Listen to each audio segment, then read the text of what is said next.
رئیس الوزرا وایي چې څه شی غواړئ دا چې څه شی غواړو افغانان څه غواړي درنو لیدونکو ستړي مشئ په خیر راغلی ویډیو وګورئ چې در سره یې شریک کړم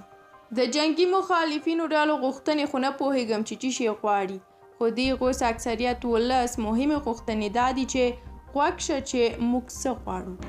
لومړی د نجونو مکتبونه بیرته پرانیستلي غواړو دوهم ښځو ته د کار او مشارکت حق غواړو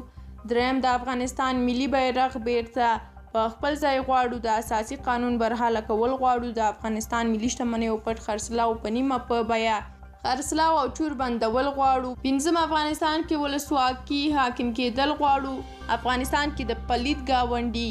لاسوهن ناسوج بندول غواړو کار اهل کار ته سپارل او بیکاره ختمول غواړو کله چې مو دا شرطونه پوره کړل ولس به هم تمکین ښکاره کړي که نه دا د شریعت په نوم کوم ظلم او فساد چې روان دی ولس د ډاره غږ نشي پورته کولی دا به هم یوه ورځ لوی سر درته جوړ شي ورځ تر بله مو مخالفان ورزیاتیږي جنګ او ناامني لمن پراخیږي دا په میلیون ولس پټه کرکه او نارضایتي نادیده مه نیسئ ځکه چې دا به قطره قطره ټولیږي او ترېنه جوړ به یو سیلاب شي تاسو به ځان سره یوسي یو چانس یو موقع چې په لاس درغلی یو چانس او یو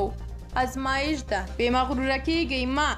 چې دا به دایمي وي بلخوا د طالبانو د دفاع وزیر ملا یعقوب په یو رسنیز شوي غږیز کلیپ کې د طالبانو پر مشر نیوکې کړي دي او له اوسني وضعیت څخه شکایت کړی دی هغه چې ګمان کیږي غږیز کلیپ یې د طالب مشرانو له کوم مخصوص ګروپ څخه ویستل شوی د بغلان په خوست او فرنګ ولسوالۍ کې د طالب ضد ځواکونو له لورې د طالبانو د بیرغ ښکته کېدو یادونه کوي او وایي چې په ځینو برخو کې طالب جنګیالي او قومندانان د خپلو مشرانو سم اطاعت نه کوي د هغه په وینا د همدغې ولسوالۍ په ګډون یو شمېر سیمو ته طالب جنګیالیو مشرانو د ورتلو او دندو تر سره کولو ډاډ ورکړی خو بیا ورغلي نه دي نوموړی له نوم اخیستلو پرته د طالبانو ځینې مشران په بې مسؤلیتۍ تورنوي او وایي چې په داسې حساسو حالاتو کې بیا یا کورونو او یا هم د حج مراسمو ته تللي دي نوموړي په ضمني ډول روښانه کړي ده چې د ډیرو طالب مشرانو کورونه په پاکستان کې او نورو بهرنیو هیوادونو کې دي د طالبانو